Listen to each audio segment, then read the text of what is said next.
చూస్ country delight, live better. ఇప్పుడే country delight app ని download చేసుకోండి.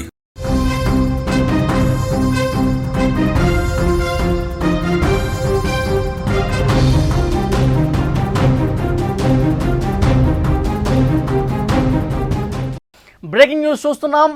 పాకిస్తాన్ తన పౌరులు వరదల్లో చిక్కుకుంటే వదిలేసింది అలాగే. పాక్ నిర్లక్ష్యానికి 10 మంది చనిపోయారు. శుక్రవారం ఆకస్మిక వరదల్లో 18 మంది వరదలో చిక్కుకుంటే వాళ్ళందరినీ కూడా మొత్తం నీటిలోనే వదిలేసిన పరిస్థితుంది. పాకిస్తాన్ ప్రభుత్వం ఎక్కడా కూడా స్పందించలేదు. బ్రేకింగ్ న్యూస్ మనం చూస్తున్నాం. పాకిస్తాన్ వ్యవహరించినటువంటి తీరుని తీవ్రంగా అక్కడి ప్రజలే తప్పుపడుతున్నటువంటి పరిస్థితి ఉంది. పాక్ నిర్లక్ష్యానికి 10 మంది చనిపోయినటువంటి పరిస్థితి ఉంది. అడపాదడపా చర్యలతో కాపాడే ప్రయత్నం చేసినప్పటికీ కూడా ఏమాత్రం కూడా పాకిస్తాన్ ప్రభుత్వం సీరియస్నెస్ లేదు, తన ప్రజల్ని కాపాడుకునేటువంటి ఉద్దేశం పాకిస్తాన్కి లేదు అని చెప్పి చాలా స్పష్టంగా అర్థమవుతున్నటువంటి పరిస్థితి ఉంది. బ్రేకింగ్ న్యూస్ మనం చూస్తున్నాం. 18 మందిలో 10 మంది చనిపోయారు, 8 మంది గల్లంతు. ఇంకా వాళ్ళ కోసం గాలింపు కొనసాగుతూనే ఉంది. ప్రభుత్వాన్ని అక్కడి ప్రజలే ఏకిపారేస్తున్నటువంటి పరిస్థితి ఉంది. పాక్ పాలకుల చేతకానితనం మరోసారి బయటపడింది. స్వలాభాల కోసం ప్రజల్లో విద్వేషాన్ని రెచ్చగొట్టడం తప్ప, విద్వేషాన్ని నింపడం తప్ప ప్రజలపై ఎటువంటి ప్రేమ ఉండదని మరొకసారి రుజువైంది. ఒకరు కాదు, ఇద్దరు కాదు, ఏకంగా 18 మందిని నీటిలో కలిపేసింది పాకిస్తాన్. వరద ప్రవాహంలో చిక్కుకున్న వాళ్ళని రక్షించడం చేతకాక జల సమాధి చేసేసింది. పాక్ చేతకానితనం, నిర్లక్ష్యం. అక్కడ చిన్నారులు కూడా ఉన్నారు. వాళ్ళందరూ కూడా ఒకే కుటుంబానికి చెందిన వాళ్ళు. కాపాడండి కాపాడి అంటూ వాళ్ళు ప్రాణాలు అరచేతులు పెట్టి గగ్గోలు పెట్టినటువంటి పరిస్థితి ఉంది. కానీ వాళ్ళని ఏ మాత్రం కూడా అక్కడి ప్రభుత్వం పట్టించుకోలేదు. అసలు వాళ్ళు బతికి బట్ట కడతారన్న నమ్మకం కూడా లేదు ప్రస్తుతం. ఈ భారీ వర్షాల కారణంగా ఖైబర్ పఖ్తూన్ఖ్వా ప్రాంతంలోని స్వాత్ నదికి వరద ఒక్కసారిగా పోటెత్తింది. స్క్రీన్లో విజువల్స్లో మీరు చాలా స్పష్టంగా చూడొచ్చు. నదీ ప్రవాహం అంతకంతకు ఏ విధంగా పెరుగుతుందో మనం చూడొచ్చు. ఒకే కుటుంబానికి చెందినటువంటి సభ్యులు అందరూ కూడా ప్రాణాలు అరచేతిలో పట్టుకుని వరద ప్రవాహం అంతకంతకు పెరిగిపోతుంది, దయచేసి మమ్మల్ని కాపాడండి, ఏ విధంగానైనా ఒడ్డుకు చేర్చండి అంటూ వాళ్ళు గగ్గోలు పెడుతున్నారు, కేకలు వేస్తున్నారు, హెల్ప్ చేయండి అని చెప్పి అడుగుతూ ఉన్నారు. ఫిజాగత్ ప్రాంతంలో మింగోరా బైపాస్ సమీపంలో ఈ ఘటన చోటు చేసుకుంది. సియాల్కోట్ నుంచి వచ్చినటువంటి కుటుంబం నది ఒడ్డున భోజనం చేస్తుండగా ఒక్కసారిగా వరద ముంచెత్తేసింది. చాలాసేపు వాళ్ళు సాయం కోసం అర్థించారు, తమను కాపాడాలని చెప్పారు. కానీ ఎవరూ కూడా పట్టించుకున్న పరిస్థితి లేదు. స్థానికంగా అధికార యంత్రాంగానికి ఫోన్లు చేశారు, ఇక్కడ పరిస్థితిని వివరించారు. ఒకే కుటుంబానికి చెందినటువంటి వాళ్ళందరూ కూడా వరద నీటిలో చిక్కుకున్నారు అంటే ఎక్కడ స్పందించారు? కనీస స్పందన కరువైంది. ఈ వీడియో వైరల్ అవుతోంది. పాకిస్తాన్ వ్యాప్తంగా పాకిస్తాన్ ప్రజలు తమ ప్రభుత్వాన్ని ఏ రకంగా దుయ్యబడుతున్నారంటే, పాకిస్తాన్కి యుద్ధాలే కావాలి, విద్వేషాలే రెచ్చగొట్టాలి, ఎక్కడి నుంచో నిధులు తీసుకొచ్చి ఆయుధాలు కొనుగోలే కావాలి, పక్క దేశాల మీద యుద్ధానికి కాలుదొవ్వి ఉగ్రవాదాన్ని పెంచి పోషించి రక్తపాతమై హింస వీళ్ళకి కావాలి. కానీ అసలు దేశంలో ఉన్నటువంటి ప్రజలు బాగోగులేంటి, ప్రజల పరిస్థితి ఏంటి, ప్రజల కష్టాలేంటి, ప్రజల ఆపదలో ఉన్నారా, ఇవి కనీసం పట్టించుకోని పరిస్థితి ఉందని చెప్పి తమ దేశంలో ఉన్న సొంత ప్రజలే పాకిస్తాన్ని ఎండగడుతున్నటువంటి పరిస్థితి ఉంది. గతంలో కూడా మనం వరదలు వచ్చినటువంటి పరిస్థితులు ఒక్కసారి అబ్జర్వ్ చేస్తే, ఇండియాలో కావచ్చు వరదలు వచ్చినప్పుడు అక్కడి ప్రభుత్వాలు ఎంత వేగంగా చర్యలు తీసుకుంటా ఉన్నాయి. ఇక్కడ మనం స్క్రీన్లో మీరు చూస్తూ ఉన్నారు, ఇండియన్ ఎయిర్ ఫోర్స్ ఏ విధంగా రెస్క్యూ చేస్తుందో చూడండి.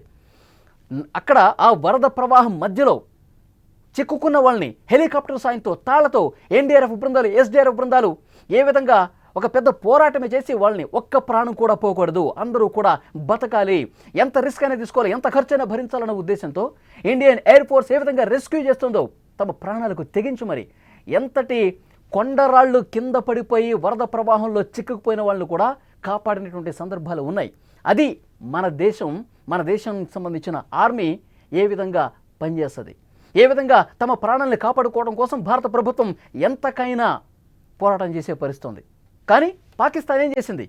ఆఫ్ఘనిస్తాన్ ప్రభుత్వం అక్కడ ఉన్న వాళ్ళు కూడా వాళ్ళ ప్రజల్ని కాపాడుకోవడానికి ఏ విధంగా ప్రయత్నం చేశారో విజువల్స్లో మీరు చూస్తూ ఉన్నారు. ఆఫ్ఘనిస్తాన్ రెస్క్యూ నది మధ్యలో వరద ప్రవాహం ఏ స్థాయిలో ఉందో ఆ విజువల్ చూస్తే మీకు అర్థమవుతుంది. వరద అంతకంతకు పెరుగుతుంది, పోటెత్తుతుంది, కాలు కింద పడితే ప్రాణం పోవటమే. అలాంటి క్లిష్ట సమయంలో కూడా, ఆపద సమయంలో కూడా ఆఫ్ఘనిస్తాన్ ఏ విధంగా రెస్క్యూ చేస్తుందో మనం చూస్తున్నాం. ప్రస్తుతం ఈ వీడియోలే పాకిస్తాన్ వ్యాప్తంగా ప్రజలు వైరల్ చేస్తూ ఉన్నారు. కనీసం ఆఫ్ఘనిస్తాన్కు ఉన్నటువంటి బుద్ధి లేదు, ఇండియాకు ఉన్నటువంటి బుద్ధి లేదు. మీకు యుద్ధాలే కావాలా, దాడులే చేయాలా, ఉగ్రవాదుల్ని పోషించి ఉగ్రవాద దేశంగా పేరు మోసేలా చేసింది మీరు కాదా అని అక్కడి పాలకులను దుమ్మెత్తి పోస్తున్నటువంటి పరిస్థితి ఉంది. ప్రజలు కష్టాల్లో ఉంటే, ఆపదలో ఉంటే, వరద నీటిలో చిక్కుకుని ఒకే కుటుంబానికి సంబంధించిన 18 మంది ఆర్తనాదాలు చేస్తుంటే అక్కడ ఉన్నటువంటి ప్రభుత్వం, అధికార యంత్రాంగం కనీసం స్పందించలేదు. వాళ్ళని కాపాడాలన్నటువంటి తపన లేదు. ఇది పాకిస్తాన్ ప్రభుత్వాన్ని అక్కడి ప్రజలు ఎంత దారుణంగా ట్రోల్ చేస్తూ ఉన్నారంటే, ఇలాంటి దేశంలో అసలు మనం ఉండకూడదు అని పోస్టులు పెడతా ఉన్నారు. పాక్ ఆక్రమిత కాశ్మీర్లో ఈ వరదలు వచ్చినాయి. అక్కడ ఉన్నటువంటి ప్రజలు స్వతహాగా సోషల్ మీడియా వేదికగా పోస్టులు పెడతా ఉన్నారు. అసలు మనం భారతదేశంలో కలిసిపోవటమే మంచిది, మన దేశం భారతదేశం, ఇక్కడ మనం ఉండద్దు, మనల్ని పూర్తిగా ఉగ్రవాదుల మూకలుగా మనల్ని చిత్రీకరించే ప్రయత్నం చేస్తూ ఉన్నారు. వీళ్ళు హింసను ప్రేరేపించే విధంగా దేశ ప్రజలను పట్టించుకోరు. ఆర్థిక పరిస్థితి అంతంత మాత్రమే, ఆకలి చావులు కనిపిస్తున్నాయి. మనం ఇక్కడ ఎందుకు ఉండాలి, మనకి మన కుటుంబాలు ఉన్నాయి కదా, మనం ఈ దేశాన్ని వదిలిపెట్టేసి వెళ్ళిపోదాం, మనం భారతదేశంలో కలిసిపోదాం అని చెప్పి అక్కడ ప్రజలు బాధతో ఆవేదన చెప్తున్నారంటే పాకిస్తాన్ ఎలాంటి పరిస్థితుల్లో ఉంది, పాకిస్తాన్ ప్రభుత్వానికి అసలు ఏం కావాలి, పాకిస్తాన్ ప్రభుత్వ ఆలోచన విధానం ఏంటి, చాలా స్పష్టంగా ప్రపంచం కూడా అబ్జర్వ్ చేస్తూ ఉంది. మనం జరిగినటువంటి ఈ వరదలు, గత 2 రోజులుగా అక్కడ సంభవిస్తున్నటువంటి వరదలకు సంబంధించి స్థానిక ప్రజానీకాన్ని అప్రమత్తం చేయడం కావచ్చు, వాళ్ళని సేఫ్గా బయటికి తీసుకురావటం కావచ్చు, వాళ్ళకి పునరావాస కేంద్రాలు కల్పించడం కావచ్చు, వాళ్ళ సాధక బాధకాలు ఏమన్నాయి, వాళ్ళకి ఆహారం అందించడం కావచ్చు, పాలు అందించడం కావచ్చు, అక్కడ ఉన్నటువంటి వృద్ధులకి మెడిసిన్స్ అందించడం కావచ్చు, ఇవి కనీసం అంటే కనీసం పట్టించుకోవట్లేదు. ఇంకేం మాట్లాడతారు వాళ్ళు, ఏం మాట్లాడుతున్నారు? ట్రంప్కి నోబెల్ శాంతి బహుమతి కావాలి, భారత్ పాకిస్తాన్ మధ్య అద్భుతమైనటువంటి దౌత్యాన్ని ప్రదర్శించి ట్రంప్ మన ఈ 2 దేశాల మధ్య ఉద్రిక్తతలు తగ్గించాడని చెప్పి ఎంతసేపటికి ఇదే కదా పాకిస్తాన్ నైజం. వాళ్ళ ప్రజలు ఎలాంటి ఆకలి దప్పికలతో ఉన్నారు, ఎలాంటి కష్టాల్లో ఉన్నారు, ఎలాంటి ఆపదలో ఉన్నారు, వాళ్ళని మనం కాపాడాలి, మన ప్రజల్ని మనం కాపాడకపోతే ఇంకెవడు కాపాడతాడు, ఇలాంటి ఆలోచన విధానం లేదు అనటానికి ఈ ఘటన నిదర్శనంగా కనిపిస్తోంది. చాలా స్పష్టంగా విజువల్స్లో ఒకసారి చూడండి. అక్కడ ప్రజలు 18 మంది ఒకే కుటుంబానికి సంబంధించిన వాళ్ళు కొట్టుకుపోయారు. 10 మంది ఇప్పటికే చనిపోయారు. 8 మంది కోసం గాలింపు తీవ్రంగా కొనసాగుతోంది. వాళ్ళు ఎక్కడున్నారు, ఎటు కొట్టుకుపోయారో కూడా తెలియని పరిస్థితుంది.